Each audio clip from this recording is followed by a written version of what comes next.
कानपुर में हुई हिंसा के बाद उपद्रवियों पर सख्त कार्रवाई हो रही है। रात 2 बजे यतीम खाना की सड़क पर पुलिस कमिश्नर और डीएम ने फ्लैग मार्च किया। घरों में दबिश देकर संदिग्ध उपद्रवियों को हिरासत में लिया गया।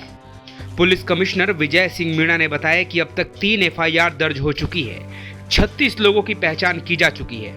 अभी भी हमारे पास बरामद फोटोज से अन्य लोगों की पहचान की जा रही है और उन्हें गिरफ्तार करने की कोशिश की जा रही है। हिंसा में शामिल लोगों की प्रॉपर्टी पर बुलडोजर चलाया जा सकता है। दरअसल सीएम योगी आदित्यनाथ ने इस घटना पर देर रात बुलाई गई हाई लेवल मीटिंग के बाद यह आदेश दिया है।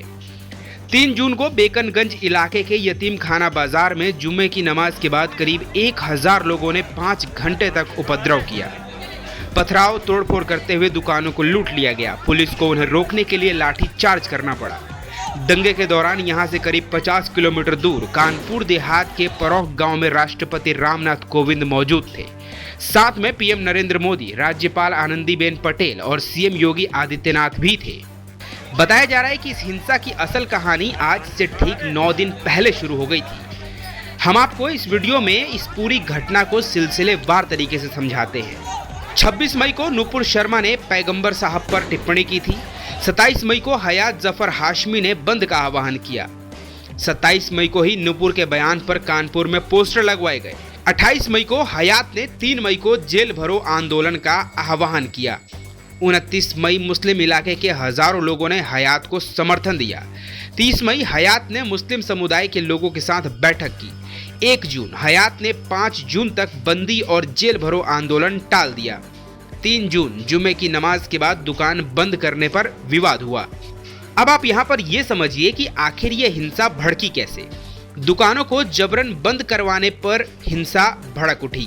9 दिन पहले यानी 26 मई को एक न्यूज चैनल पर ज्ञानवापी मामले को लेकर डिबेट हो रही थी। इसमें भाजपा नेता नूपुर शर्मा भी मौजूद थी। डिबेट के सवाल पर नूपुर ने पैगंबर साहब पर एक बयान दिया। नूपुर शर्मा के इस बयान पर कई मुस्लिम संगठनों ने नाराजगी जताई। 27 मई को मौलाना मोहम्मद अली जौहर फैंस एसोसिएशन के अध्यक्ष हयात जफर हाशमी ने बाजार बंद का आह्वान किया। नूपुर के बयान पर कानपुर में पोस्टर लगाए गए। 28 मई को हयात की तरफ से 3 मई को जेल भरो आंदोलन का आह्वान किया गया। 29 मई को मुस्लिम इलाके के हजारों लोगों ने हयात को अपना समर्थन दे दिया। 30 मई को हयात ने मुस्लिम समुदाय के लोगों के साथ बैठक की। 1 जून को हयात ने 5 जून तक बंदी और जेल भरो आंदोलन को टाल दिया, लेकिन बाजार में लगे 3 जून के बंदी के पोस्टर नहीं हटाए गए। 2 जून को बेकनगंज इलाके में फिर दुकानों को बंद करने की अपील की गई। मस्जिदों में हुई तकरीरों में कहा गया कि वो लोग पैगंबर साहब पर की गई किसी भी टिप्पणी को बर्दाश्त नहीं करेंगे। भीड़ में शामिल अराजक तत्वों ने चलाई गोलियां और फिर माहौल बेकाबू हो गया। जी हां, 3 जून को सुबह से ही बेकनगंज में असहज करने वाला सन्नाटा था। इलाके में ज्यादातर दुकानें मुस्लिम समुदाय के लोगों की थी जो बंद रखी गई थी, लेकिन यतीम खाना के पास के बाजार में कुछ हिंदू दुकानदारों ने दुकान खोली थी। दोपहर 1:45 पर यतीम खाना के पास की मस्जिद में जुमे की नमाज अदा की गई। 2:30 बजे के करीब नमाज के बाद लोग बाहर निकले और सीधे बाजार में खुली हुई दुकानों को जबरदस्ती बंद करवाने लगे। हिंदू दुकानदारों ने दुकानें बंद करने से मना किया तो लोगों के बीच शामिल कुछ अराजक तत्वों ने सबसे पहले चंद्रेश के हाथा में घुसकर पथराव शुरू कर दिया, जिसके बाद पूरे इलाके का माहौल बिगड़ गया। इस बीच भीड़ में शामिल कुछ शरारती तत्वों ने तमंचों से फायर किए। दोपहर 3 बजे तक बाजार से शुरू हुई घटना बवाल की शक्ल ले चुकी थी। देखते ही देखते परेड चौराहा पर करीब 1000 लोग इकट्ठा हो गए।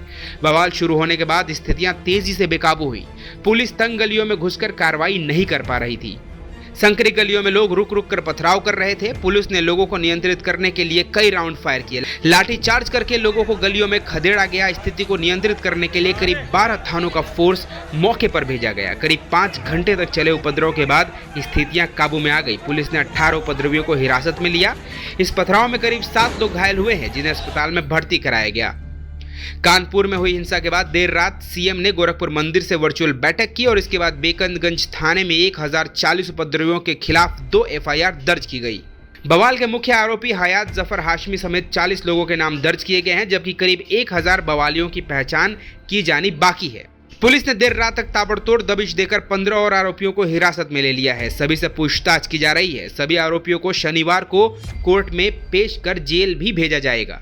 वायरल वीडियो और सीसीटीवी फुटेज से पुलिस कर रही है पहचान। जी हां, कानपुर पुलिस कमिश्नर विजय सिंह मीना ने बताया कि उपद्रवियों के खिलाफ धार्मिक उन्माद फैलाने, बलवा, जानलेवा हमला करने, हिंसा फैलाने जैसी धाराओं में एफआईआर दर्ज की गई है। उपद्रवियों की पहचान के लिए वायरल वीडियो और सीसीटीवी फुटेज की मदद ली जा रही है। गैंगस्टर की कार्रवाई और संपत्ति पर चल सकता है बुलडोजर। जी हां, कानपुर पुलिस कमिश्नर विजय सिंह मीना ने बताया कि कानपुर हिंसा के एक आरोपी को चिन्हित करके उसके खिलाफ कार्रवाई की जा रही है। आरोपियों पर गैंगस्टर एक्ट के तहत कार्रवाई हो रही है। इसके साथ ही उनकी संपत्ति पर बुलडोजर चलेगा। शासन को पूरे मामले की रिपोर्ट भेज दी गई है। हिंसा के बाद परेड चौराहा से लेकर मूलगंज चौराहा और पेंच बाग नई सड़क इफ्ताखाराबाद बक्कर मंडी समेत आसपास के इलाकों में 50 पीआरवी बाइक रात भर गश्त करती रही। Bureau report, the nation express.